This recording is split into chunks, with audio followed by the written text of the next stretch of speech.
സ്നേഹമുള്ളവരെ, അന്ത്യോക്യൻ ആരാധനാക്രമവും അതിൻ്റെ കേരളത്തിലേക്കുള്ള പ്രവേശനവും സംബന്ധിക്കുന്ന വിഷയത്തെക്കുറിച്ചാണ് ഇന്നത്തെ ക്ലാസ്സിൽ വളരെ പ്രത്യേകമായി നമ്മൾ പഠിക്കുന്നത്. ആഗോള കത്തോലിക്ക സഭ എന്നത് നമുക്കെല്ലാം അറിയാവുന്നതുപോലെ വിവിധ വ്യക്തിസഭകളുടെ കൂട്ടായ്മയാണ്. 24 വ്യക്തിഗത സഭകൾ ചേരുന്നതാണ് ആഗോള കത്തോലിക്ക സഭ. ഓരോ വ്യക്തിഗത സഭയിലും ഓരോ അപ്പോസ്തലിക പാരമ്പര്യത്തിൻ്റെ മുദ്ര പതിഞ്ഞിരിക്കുന്നു എന്ന് നമ്മെ ഓർമ്മിപ്പിക്കുന്നത് ബെനഡിക്റ്റ് 16 പാപ്പായാണ്. നമ്മുടെ കർത്താവിൻ്റെ ശിഷ്യന്മാരുടെ ക്രിസ്തു അനുഭവം, ക്രൈസ്തവ സമൂഹത്തിൻ്റെ വ്യത്യസ്തങ്ങളായ ചരിത്രം, ജീവിത സാഹചര്യങ്ങൾ, സംസ്കാരം, ഇവയാണ് വിവിധങ്ങളായ വ്യക്തിസഭകളുടെ രൂപീകരണത്തിന് വഴിതെളിച്ചത്. ഓരോ വ്യക്തിഗത സഭയ്ക്കും തങ്ങളുടേതായ ആരാധനാക്രമം, ദൈവശാസ്ത്രം, ആധ്യാത്മികത, കാനോനികത്വം എന്നിവയുണ്ട് എന്നത് നമുക്ക് അറിവുള്ളതാണ്. ആരാധനാക്രമ നിർവഹണത്തിലും ദൈവശാസ്ത്ര രൂപീകരണത്തിലും ആധ്യാത്മിക ജീവിത ശൈലിയിലും സഭാത്മക നിയമ സംവിധാനങ്ങളിലുമാണ് വ്യക്തിസഭകളുടെ വ്യതിരക്തതയും സ്വത്വവും പ്രകടമാക്കപ്പെടുന്നത്.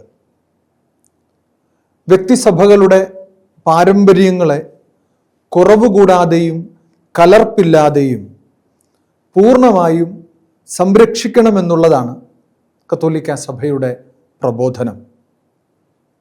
ആരാധനയിൽ ആഘോഷിക്കപ്പെടുന്ന രഹസ്യം ഒന്ന് തന്നെയാണ്. എന്നാൽ അതിൻ്റെ ആഘോഷ രൂപങ്ങൾ വിവിധങ്ങളാണ്. നമ്മുടെ കർത്താവിൻ്റെ പെസഹ രഹസ്യങ്ങളാണ് ആരാധനയുടെ മർമ്മം. എന്നാൽ ഈ രഹസ്യങ്ങൾ ആഘോഷിക്കപ്പെടുന്നത് വൈവിധ്യമാർന്ന രൂപങ്ങളിലാണ്. അങ്ങനെയാണ് സഭയിൽ വിവിധങ്ങളായ ആരാധനാ രീതികൾ, ആരാധനാക്രമങ്ങൾ നിലവിൽ വന്നത് എന്ന് പ്രത്യേകമായി നമുക്ക് മനസ്സിലാക്കാം.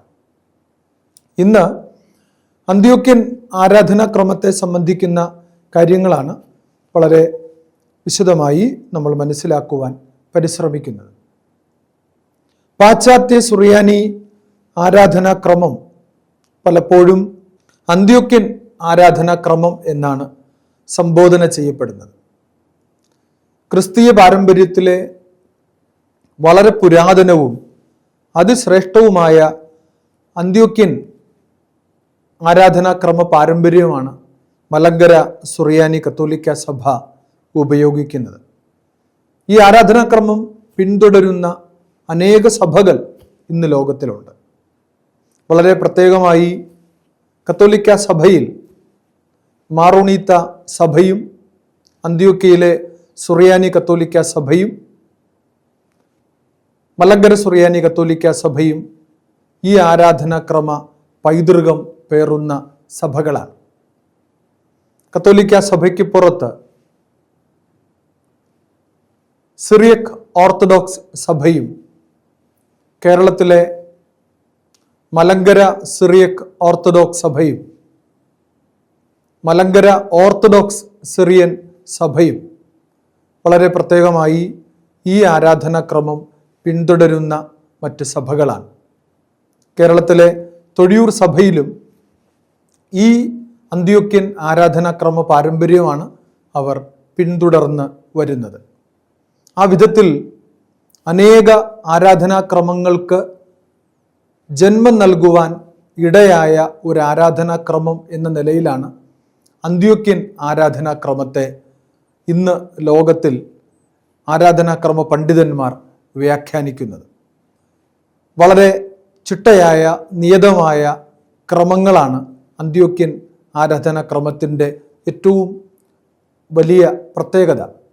അതുകൊണ്ട് തന്നെ അനേക കാലങ്ങളിലൂടെ രൂപീകരിക്കപ്പെട്ടു വന്ന ഈ ആരാധനാക്രമം കാലാന്തരത്തിൽ മറ്റു പല ആരാധനാക്രമങ്ങൾക്കും മാതൃകയായി ഭവിച്ചു എന്നുള്ളത് ഈ ആരാധനാക്രമത്തിൻ്റെ പൗരാണികതയും അതിൻ്റെ ചരിത്രപരമായ പ്രസക്തിയും നമ്മുടെ മുൻപിൽ വരച്ചു കാണിക്കുന്നു എന്നത് പ്രത്യേകമായി നമുക്ക് ഓർക്കാം. മിക്കവാറും എല്ലാ പൗരസ്ത്യ ആരാധനാക്രമങ്ങളുടെയും മാതാവായി തീർന്ന ആരാധനാക്രമമാണ് പാശ്ചാത്യ സുറിയാനി ആരാധനാക്രമം അല്ലെങ്കിൽ അന്ത്യോക്യൻ ആരാധനാക്രമം എന്നത് നമുക്ക് പ്രത്യേകമായിട്ട് മനസ്സിലാക്കുവാൻ സാധിക്കും. ഇതിൽ നിന്ന് കാലാന്തരത്തിൽ അലക്സാൻഡ്രിയൻ, ബിസന്റൈൻ പാരമ്പര്യങ്ങളിൽപ്പെട്ട ആരാധനാക്രമങ്ങൾ രൂപം കൊണ്ടിട്ടുണ്ട് എന്നത് ചരിത്ര പഠനങ്ങൾ നമ്മളെ പ്രത്യേകമായി ഓർമ്മിപ്പിക്കുന്നു. ഗ്രീക്ക് ഭാഷയിൽ നിന്ന് തർജ്ജിമ ചെയ്യപ്പെട്ട് കൊണ്ടുവന്നിട്ടുള്ള അനേക പ്രാർത്ഥനകളും ഗീതങ്ങളും ഈ ആരാധനാക്രമത്തിലുണ്ട്. എന്നാൽ ഗ്രീക്ക് ഭാഷയുടെ യാതൊരു വിധമായ സ്വാധീനത്തിലും പെടാതെ സുറിയാനി പാരമ്പര്യത്തെ മാത്രം ഉൾക്കൊണ്ടിട്ടുള്ള തിക്രീത്ത് പാരമ്പര്യവും ഈ അന്ത്യോക്യൻ ആരാധനാക്രമ പാരമ്പര്യത്തിൻ്റെ ഒരു പ്രധാനപ്പെട്ട ഘടകമാണ്. ആ വിധത്തിൽ ഗ്രീക്കിൻ്റെ സ്വാധീനവും അതേസമയം തന്നെ സുറിയാനി ആരാധനാക്രമത്തിൻ്റെ തനതായ രൂപങ്ങളും ഭാവങ്ങളും ഈ അന്ത്യോക്യൻ ആരാധനാക്രമത്തിൻ്റെ ഒരു സവിശേഷതയായി നമുക്ക് ചൂണ്ടിക്കാണിക്കാവുന്നവയാണ്. ഈ അന്ത്യോക്യൻ ആരാധനാക്രമത്തിൻ്റെ ഉത്ഭവത്തെ സംബന്ധിച്ചാണ് നമ്മൾ ഇനി മനസ്സിലാക്കുന്നത്. അന്ത്യോക്യൻ ആരാധനാക്രമത്തിൻ്റെ ഉത്ഭവം ജെറുസലേമിലാണ്. വിശുദ്ധ കുർബാന ആദ്യമായി അർപ്പിക്കപ്പെട്ടത് സെഹിയോൻ മാളികയിലാണ്.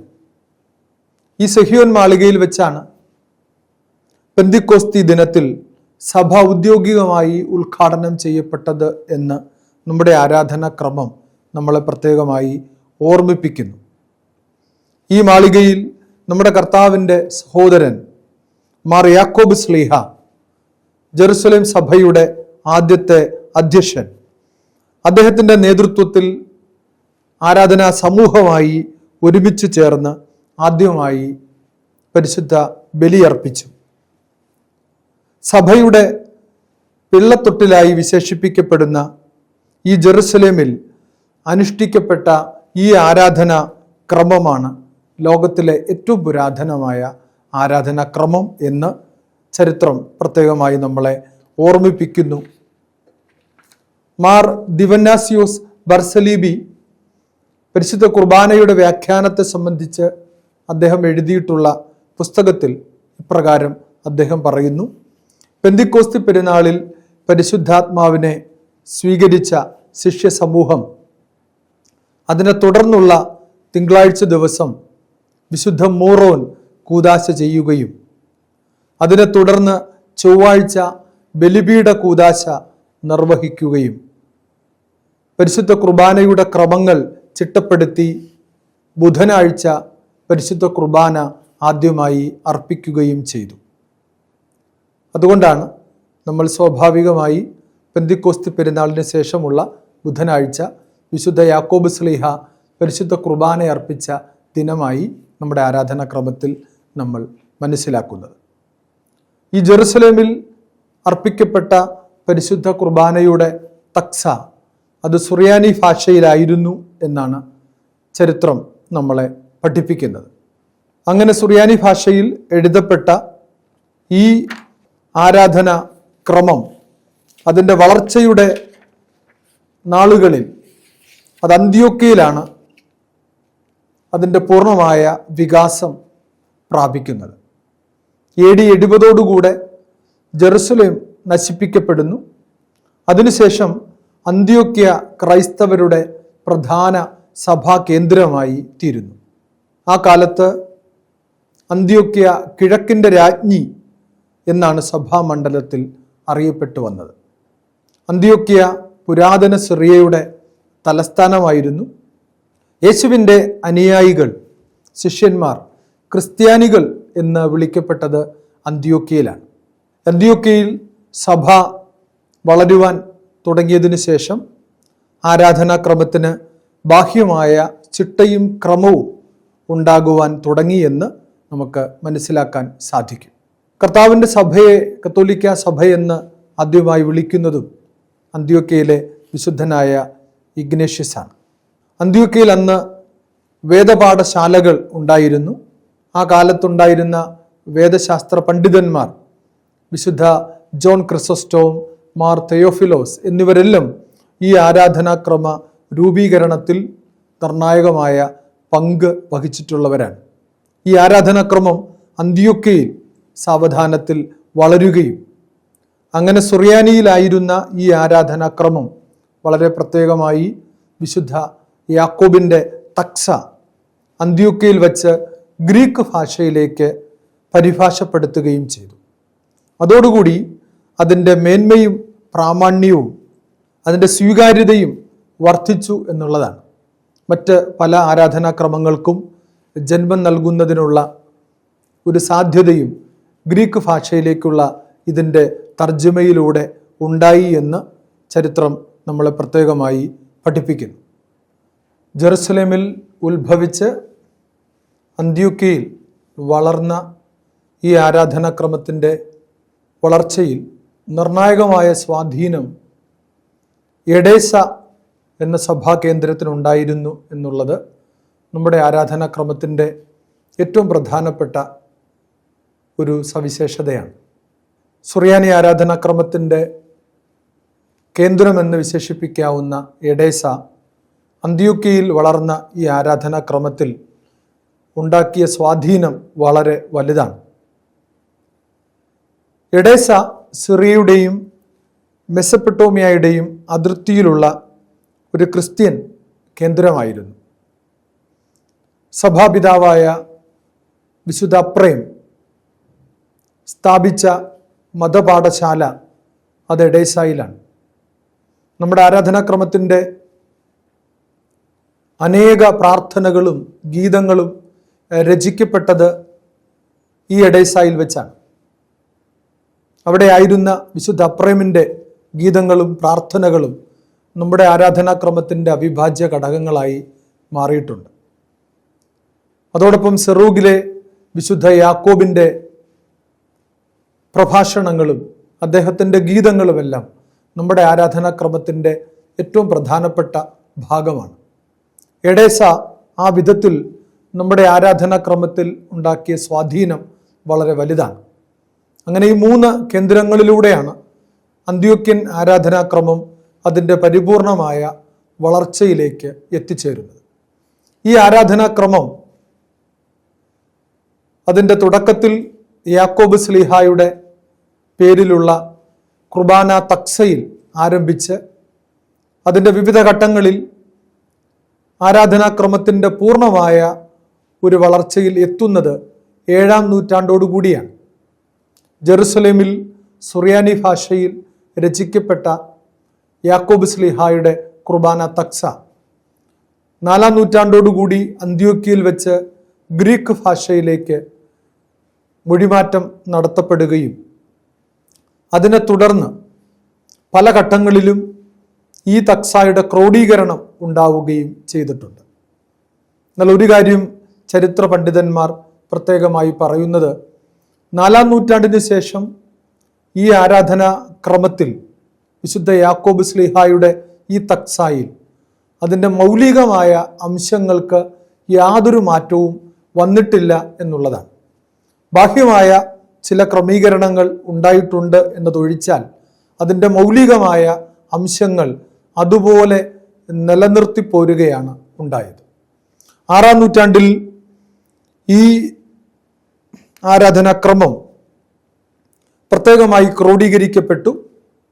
7-ാം നൂറ്റാണ്ടിൽ എഡേസയിലെ വിശുദ്ധ യാക്കോബ് ഈ കുർബാന തക്സ വീണ്ടും ഒരു ക്രോഡീകരണത്തിലൂടെ അത് ലഘുവായ ഒരു പതിപ്പായി മാറ്റി. ആ തക്സയുടെ ഗ്രീക്ക് മൂലത്തോട് ഏറ്റവും ചേർന്നു പോകുന്ന ഒരു സുറിയാനി പരിഭാഷ അദ്ദേഹം നടത്തുകയും ചെയ്തു. ആ ഒരു ക്രമമാണ് സത്യത്തിൽ ഇന്ന് ലോകത്തിൻ്റെ നാനാഭാഗങ്ങളിലും ഈ പാരമ്പര്യം പിന്തുടരുന്ന സഭകൾ ഉപയോഗിച്ചു വരുന്നത്. എന്നാൽ അതിനുശേഷവും വീണ്ടും പല പരിഭാഷകളും ഉണ്ടായിട്ടുണ്ട്. 9-ാം നൂറ്റാണ്ടിൽ മോശ ബർക്കേഫയും 12-ാം നൂറ്റാണ്ടിൽ ഡൈനീഷ്യസ് ബർസലീബിയും 13-ാം നൂറ്റാണ്ടിൽ ബാർ എബ്രായയും ഈ തക്സ വീണ്ടും പല വിധത്തിൽ ക്രോഡീകരിച്ച് നൽകിയിട്ടുണ്ട്. എങ്കിലും നമ്മൾ ഇന്ന് ഉപയോഗിക്കുന്ന തക്സ അതിൻ്റെ അടിസ്ഥാന സ്വഭാവത്തിൽ വിശുദ്ധ യാക്കോബ് നമുക്ക് നൽകിയിട്ടുള്ളതാണ് എന്ന് പ്രത്യേകമായി നമുക്ക് ഓർക്കാം. ഈ ആരാധനാക്രമത്തിൻ്റെ വളർച്ചയിൽ സന്യാസ പാരമ്പര്യങ്ങൾക്ക് വലിയ പങ്കുണ്ട്.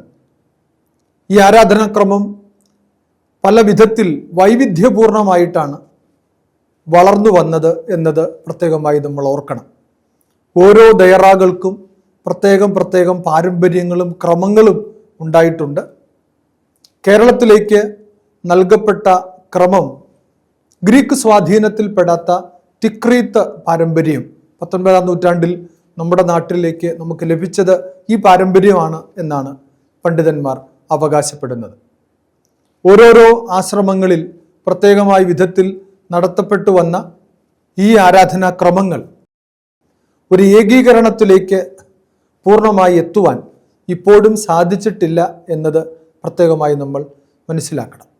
എന്നാൽ ഈ ആരാധനാക്രമം അതിൻ്റെ പരിപൂർണമായ അർത്ഥത്തിൽ നൽകപ്പെട്ടതിൽ യാതൊരു മാറ്റവും വരുത്താതെ പരിപൂർണമായ വിശ്വസ്തയോടെ കലർപ്പില്ലാതെ ഇന്നും കത്തോലിക്ക സഭയിൽ പിന്തുടരുന്ന ഏക സഭ അത് മലങ്കര സുറിയാനി കത്തോലിക്ക സഭയാണ് എന്നത് അഭിമാനത്തോടെ നമ്മൾ ഓർക്കേണ്ടുന്ന ഒരു വസ്തുതയാണ്.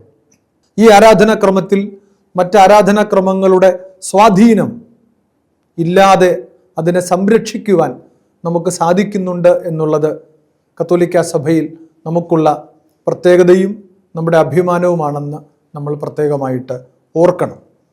ഈ ആരാധനാക്രമത്തിൻ്റെ വളർച്ചയിൽ 7-ാം നൂറ്റാണ്ടോടുകൂടി എല്ലാ ആരാധനാക്രമങ്ങളും പൂർണ്ണമായ ഒരു വളർച്ചയിലേക്ക് എത്തി എന്നാണ് ചരിത്രം നമ്മളോട് പ്രത്യേകമായി പറയുന്നത്.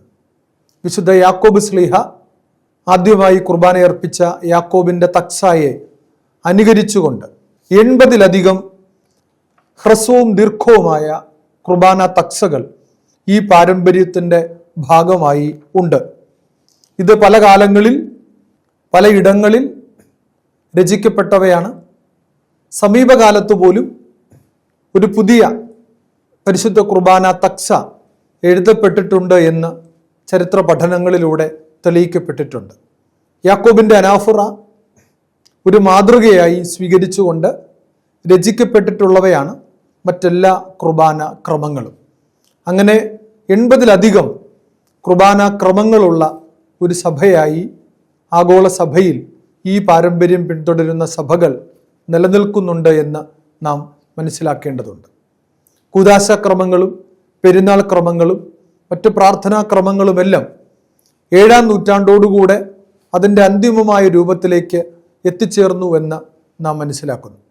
എഡേസായിലെ വിശുദ്ധ യാക്കോബാണ് ഈ വിധത്തിൽ സഭയിലെ കൂദാശക്രമങ്ങളും പെരുന്നാൾ ക്രമങ്ങളുമൊക്കെ ക്രോഡീകരിച്ച് സഭയ്ക്ക് നൽകിയിട്ടുള്ളത്.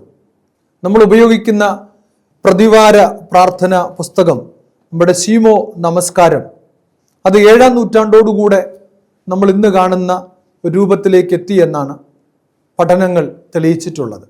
അതും എഡേസായിലെ വിശുദ്ധ യാക്കോബ് നമുക്ക് ക്രോഡീകരിച്ച് നൽകിയിട്ടുള്ളതാണ്. നമ്മൾ ഇന്ന് ഉപയോഗിക്കുന്ന പെങ്കീസ നമസ്കാരം, നമ്മുടെ പെരുന്നാൾ ക്രമങ്ങൾ, ആ ദിവസങ്ങളിലെ നമ്മുടെ ആ പ്രാർത്ഥനകൾ അതതിൻ്റെ പരിപൂർണമായൊരു വളർച്ച നേടുന്നത് മധ്യകാലത്താണ്. 12-13 നൂറ്റാണ്ടുകളോടുകൂടി പെങ്കീസ നമസ്കാരം സഭയിൽ അതിൻ്റെ അവസാന രൂപത്തിലേക്ക് എത്തിയതായി ചരിത്ര പഠനങ്ങളിൽ നിന്ന് നാം മനസ്സിലാക്കുന്നു. അന്ത്യോക്യൻ ആരാധനാക്രമത്തിൻ്റെ സവിശേഷതകൾ വളരെ പ്രത്യേകമായ വിധത്തിൽ നമുക്ക് ലഘുവായി മനസ്സിലാക്കുന്നതിന് ഇനി പരിശ്രമിക്കാം. ഗ്രീക്കും ലത്തീനും സംസാരിക്കുന്ന ക്രിസ്ത്യൻ സമൂഹങ്ങളെക്കാൾ സുറിയാനി സഭകൾ യഹൂദ ആരാധനാ ഘടകങ്ങൾ പരിരക്ഷിച്ച് ഉപയോഗപ്പെടുത്തുന്നതായി നമ്മുടെ പ്രാർത്ഥനാ ക്രമങ്ങളിൽ നിന്ന് നമുക്ക് മനസ്സിലാക്കാം.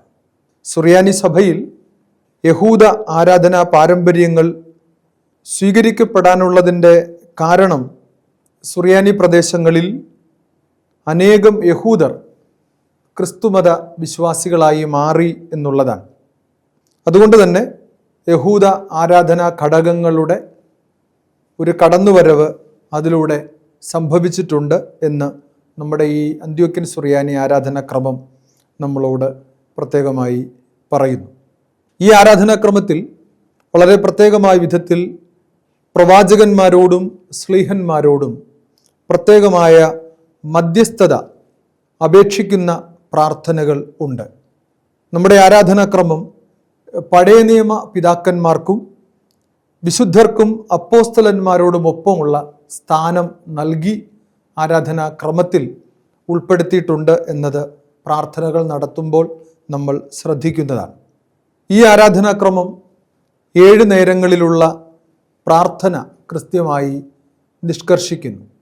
7 യാമങ്ങളിൽ പ്രത്യേകമായി പ്രാർത്ഥിക്കണമെന്നും ആ പ്രാർത്ഥനകളുടെ കൃത്യമായ ക്രമങ്ങൾ നമുക്ക് നൽകുകയും ചെയ്തിട്ടുണ്ട്.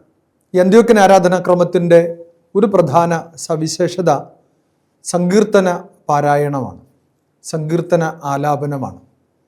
നമ്മുടെ എല്ലാ യാമപ്രാർത്ഥനകൾക്കും സങ്കീർത്തനങ്ങൾ കൃത്യമായി നമ്മൾ ഉപയോഗിക്കുന്നുണ്ട്. യഹൂദരുടെ ഒരു പാരമ്പര്യത്തിൽ നിന്ന് നാം കടം കൊണ്ടതാണ്. ഇന്ന് നമ്മുടെ ആരാധനാക്രമത്തിൽ അതൊരു അവിഭാജ്യ ഘടകമായി അത് മാറിയിട്ടുണ്ട്. അന്ത്യോക്യൻ ആരാധനാക്രമം അത് വിശ്വാസികളിൽ ഭയഭക്തി ബഹുമാനം ജനിപ്പിക്കുന്നതാണ്.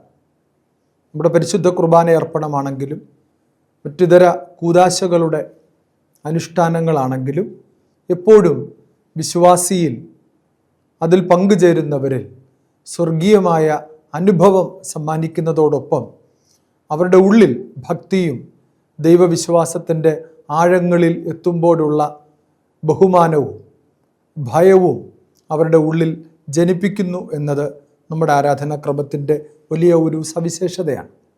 അതോടൊപ്പം ഈ അന്ത്യോക്യൻ ആരാധനാക്രമം നമ്മളിന്ന് ഉപയോഗിക്കുന്ന നമ്മുടെ ആരാധനാക്രമം അത് ജനങ്ങളുടെ പരിപൂർണമായ പങ്കാളിത്തം ഉറപ്പുവരുത്തുന്ന ഒരു ആരാധനാക്രമമാണ്.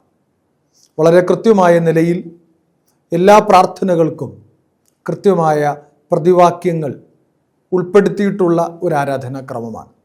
എപ്പോഴും ജനം സജീവമായി നിന്നുകൊണ്ട് ഈ ആരാധനയിൽ പൂർണ്ണമായി പങ്കുചേരുന്ന വിധത്തിൽ ക്രമീകരിക്കപ്പെട്ടിട്ടുള്ള മനോഹരമായ ആരാധനാക്രമമാണ് നമ്മുടേതെന്ന് നമുക്ക് ഓർക്കാം. അതോടൊപ്പം തന്നെ ഈ ആരാധനാക്രമത്തിൻ്റെ മറ്റൊരു സവിശേഷത പാപബോധവും പശ്ചാത്താപവും ജനിപ്പിക്കുന്ന ആരാധനാക്രമമാണ് നമ്മുടേത്. വളരെ പ്രത്യേകമായി നമ്മുടെ പ്രാർത്ഥനകളിൽ ഹൂസോയോ പ്രാർത്ഥനകൾ പ്രധാനപ്പെട്ടവയാണ്. പാപപരിഹാര പ്രാർത്ഥനകൾ നമ്മുടെ എല്ലാ ക്രമങ്ങളുടെയും ഒരു ഭാഗമായി നമുക്ക് നൽകപ്പെട്ടിട്ടുണ്ട്. അതുകൊണ്ട് തന്നെ പ്രാർത്ഥനകളുടെ ഉള്ളടക്കം പരിശോധിക്കുമ്പോൾ പലപ്പോഴും പ്രാർത്ഥിക്കുന്നവരിൽ പാപബോധവും പശ്ചാത്താപവും ഉളവാക്കുന്ന വിധത്തിലുള്ള പ്രാർത്ഥനകളാണ് ഏറെയും എന്ന് ഈ ആരാധനാക്രമത്തെ അനുഷ്ഠിക്കുമ്പോൾ നമുക്ക് പൂർണ്ണമായി ബോധ്യമാകും. ഈ ആരാധനാക്രമത്തിൻ്റെ മറ്റൊരു സവിശേഷത പരിശുദ്ധ അമ്മയ്ക്ക് നൽകുന്ന പ്രത്യേകമായ പ്രാധാന്യമാണ്. പരിശുദ്ധ അമ്മയുടെ 10ഓളം പെരുന്നാളുകൾ നമ്മുടെ ആരാധനാക്രമത്തിൽ ഉണ്ട്. പലതും നമ്മൾ ആഘോഷിക്കാതെ പോകുന്നു എന്നതൊഴിച്ചാൽ സത്യത്തിൽ ഈ 10 പെരുന്നാളുകൾ ലോകത്തിൽ ഇത്രയും പരിശുദ്ധ അമ്മയുടെ പേരിലുള്ള ആഘോഷങ്ങൾ നടത്തപ്പെടുവാൻ അനുവദിച്ചിട്ടുള്ള ഒരു ആരാധനാക്രമം ഒരുപക്ഷെ അന്ത്യോക്യൻ ക്രമമായിരിക്കാം. പരിശുദ്ധ അമ്മയുടെ പേരിൽ തന്നെയുള്ള ഈ പെരുന്നാൾ ആഘോഷങ്ങൾ ഈ ഒരു ആരാധനാക്രമത്തിൻ്റെ ഏറ്റവും പ്രധാനപ്പെട്ട ഒരു പ്രത്യേകതയാണ്. അതോടൊപ്പം വാങ്ങിപ്പോയവർക്ക് വേണ്ടിയുള്ള പ്രാർത്ഥനകൾ അത് പരിശുദ്ധ കുർബാനയിലും കൂദാശകളിലും പെരുന്നാൾ ക്രമങ്ങളിലും യാമപ്രാർത്ഥനകളിലുമെല്ലാം അത് ഉൾച്ചേർക്കപ്പെട്ടിട്ടുണ്ട് എന്നതാണ്.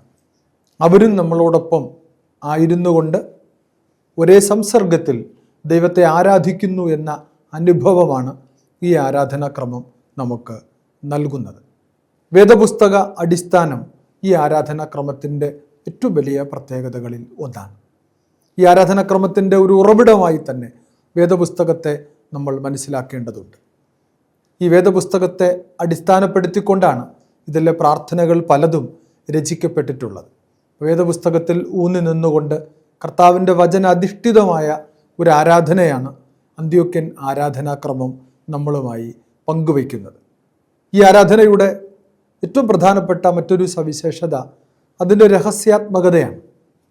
ഈ രഹസ്യാത്മകത ഒരിക്കലും നഷ്ടപ്പെട്ടു പോകാതെ കാത്തു സൂക്ഷിക്കണമെന്ന് ലയോ പാപ്പ പോലും ഈ സമീപകാലത്ത് പൗരസ്ത്യ സഭകളെ അഭിസംബോധന ചെയ്ത വേളയിൽ, പൗരസ്ത്യ സഭകളുടെ ജൂബിലി ആഘോഷ വേളയിൽ ഓർമ്മിപ്പിച്ചത് നമുക്കിപ്പോൾ ഓർക്കാം.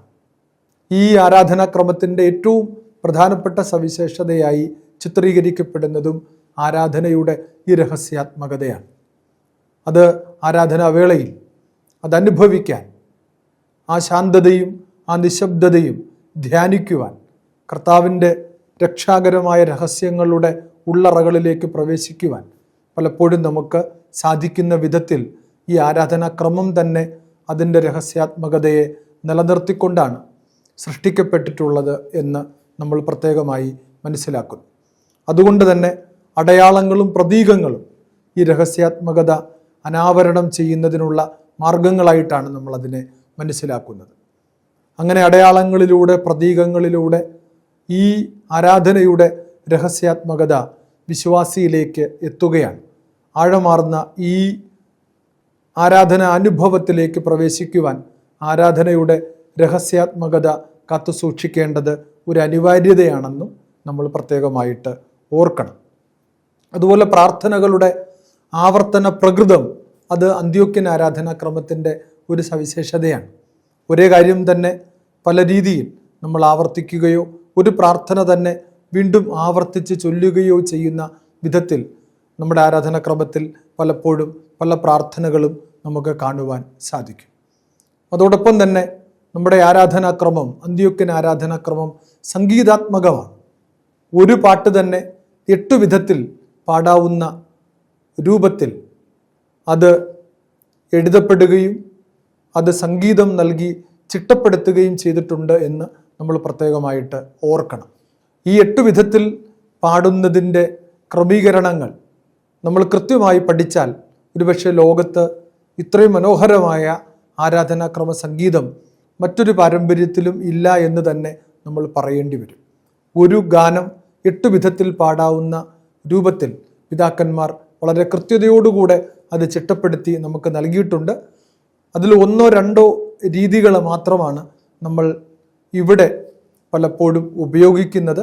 ഇതുകൂടാതെ ഇനിയും നമ്മൾ പഠിക്കേണ്ട ഒത്തിരിയേറെ ആരാധനാക്രമ സംഗീതത്തിൻ്റെ പാഠങ്ങൾ ഉണ്ട് എന്നതും നമുക്ക് പ്രത്യേകമായിട്ട് ഓർക്കാം. അതോടൊപ്പം ധൂപാർപ്പണം ഈ ആരാധനാക്രമത്തിൻ്റെ ഏറ്റവും പ്രധാനപ്പെട്ട ഒരു സവിശേഷതയാണ്. എല്ലാ ആരാധനാവേളകളിലും ധൂപസമർപ്പണം അതിൻ്റെ ഒരു അനിവാര്യതയായി, അവിഭാജ്യ ഘടകമായി ഈ സഭ കരുതുന്നു, ഈ ആരാധനാക്രമം കരുതുന്നു എന്നത് പ്രത്യേകമായി നമ്മൾ ഓർക്കണം. അതോടൊപ്പം അവസാനമായി ഈ അന്ത്യോക്യൻ ആരാധനാക്രമം കേരള മണ്ണിലേക്ക് വന്നതിനെക്കുറിച്ച് കൂടി പറയേണ്ടതുണ്ട്. ഈ ആരാധനാക്രമം കേരളത്തിൽ വളരെ പ്രത്യേകമായ വിധത്തിൽ സ്വീകരിക്കപ്പെടുന്നതിന് ഇടയാകുന്ന ഒരു സാഹചര്യം നമുക്കെല്ലാവർക്കും അറിയാവുന്നതാണ്. അതിൻ്റെ ചരിത്ര പശ്ചാത്തലത്തിലേക്കൊന്നും അധികമായി പോകാതെ ഇത് വന്ന ഒരു കാലഘട്ടത്തെക്കുറിച്ച് മാത്രം സൂചിപ്പിക്കുവാൻ ആഗ്രഹിക്കുകയാണ്. മർത്തോമ ഒന്നാമൻ്റെ അപേക്ഷാനുസരണമാണ് ജെറുസലേമിൽ നിന്ന് മാർ ഗ്രിഗോറിയസ് എന്നു പേരായ യാക്കോബായ മെത്രാൻ 1665 മലങ്കരയിൽ എത്തുന്നത്. എന്നാൽ അന്ത്യോക്യൻ ആരാധനാക്രമം ഇവിടെ പ്രവേശിച്ചതും നിലയുറപ്പിച്ചതും ഒരു നീണ്ട കാലഘട്ടം കൊണ്ടാണ്. മാർ യാക്കോബിൻ്റെ അനാഫ്ര അടക്കമുള്ള അന്ത്യോക്യൻ ക്രമങ്ങൾ മലങ്കരയിൽ അവതരിപ്പിച്ചതും അവയെ വിശ്വാസികളുടെ ഇടയിൽ പ്രചരിപ്പിച്ചതും 1751 ഇവിടെ വന്ന മാർ ബസേലിയോസും മാർ യോഹന്നാനുമാണ്. 1836 മാവേലിക്കരയിലും 1876 മുളന്തുരുത്തിയിലും കൂടിയ സുനഹദോസുകളാണ് മലങ്കരയിൽ അന്ത്യോക്യൻ റീത്തിന് ഔദ്യോഗികമായ അംഗീകാരം നൽകിയത്. അന്ത്യോക്യൻ റീത്ത് മലങ്കര സുറിയാനി കത്തോലിക്ക സഭ ഇന്ന് പിന്തുടരുന്ന ക്രമം, മലങ്കര സുറിയാനി കത്തോലിക്ക സഭ ആഗോള കത്തോലിക്ക സഭയുടെ ഭാഗമാകുമ്പോൾ ഈ ഒരു പാരമ്പര്യം അഭംഗുരം കാത്തുസൂക്ഷിക്കാനുള്ള അനുവാദമാണ് ആദ്യം തേടിയത്. ഇന്ന് ലോകത്ത് ഈ നൽകപ്പെട്ട അന്ത്യോക്യൻ ആരാധനാക്രമ പാരമ്പര്യം അതിൻ്റെ പരിപൂർണതയിൽ സംരക്ഷിക്കുവാൻ പരിശ്രമിക്കുന്ന കത്തോലിക്ക സഭയിലെ ഏക സഭ നമ്മുടേതാണെന്ന അഭിമാന ബോധം എപ്പോഴും നമുക്ക് ഉണ്ടായിരിക്കട്ടെ. അന്ത്യോക്യൻ യാക്കോബായ സുറിയാനിക്കാരുടെ പഠനവും അവരുടെ വിശ്വാസവും അവരുടെ ക്രമങ്ങളും തങ്ങളുടേതാണ്, മറ്റൊന്നും സ്വീകാര്യമല്ല എന്ന നിലപാട് മാവേലിക്കര സിനഡിലാണ് ഭൂരിഭാഗവും സ്വീകരിച്ചത്. അപ്രകാരം തന്നെ അതവർ രേഖകളിൽ എഴുതി വയ്ക്കുകയും ചെയ്തു. ഇത് മാവേലിക്കര പടിയോല എന്ന പേരിൽ ഈ രേഖ അറിയപ്പെടുന്നു. തുടർന്ന് മുളന്തുരുത്തി സുനഹദോസോടുകൂടിയാണ് മലങ്കരയിലെ പുത്തൻകൂർ സമുദായത്തിൽ അന്ത്യോക്യൻ സഭയുടെ ആരാധനാക്രമങ്ങളും നിയമസംഹിതകളും പ്രബോധനങ്ങളും പൂർണ്ണമായ തോതിൽ നടപ്പിലാക്കി തുടങ്ങിയത്. ആ വിധത്തിൽ നമ്മുടെ നാട്ടിലേക്ക് നമ്മൾക്ക് നൽകപ്പെട്ട സ്വീകരിച്ച ഈ ആരാധനാക്രമം ഇന്ന് നമ്മുടെ ആത്മീയതയുടെ ഉറവിടമായി കേന്ദ്രമായി മാറുകയാണ്. ഈ അന്ത്യോക്യൻ ആരാധനാക്രമ പാരമ്പര്യത്തിൽ നമ്മുടെ വിശ്വാസ ജീവിതത്തെ ഉറപ്പിച്ചുകൊണ്ട് ആഴമായ പഠനങ്ങളിലൂടെ ഈ വിശ്വാസത്തെ ജീവിക്കാനും ഈ വിശ്വാസത്തിൽ സാക്ഷ്യം നൽകാനും നമുക്ക് സാധിക്കട്ടെ എന്ന പ്രാർത്ഥനയോടെ ഈ ക്ലാസ് അവസാനിപ്പിക്കുന്നു.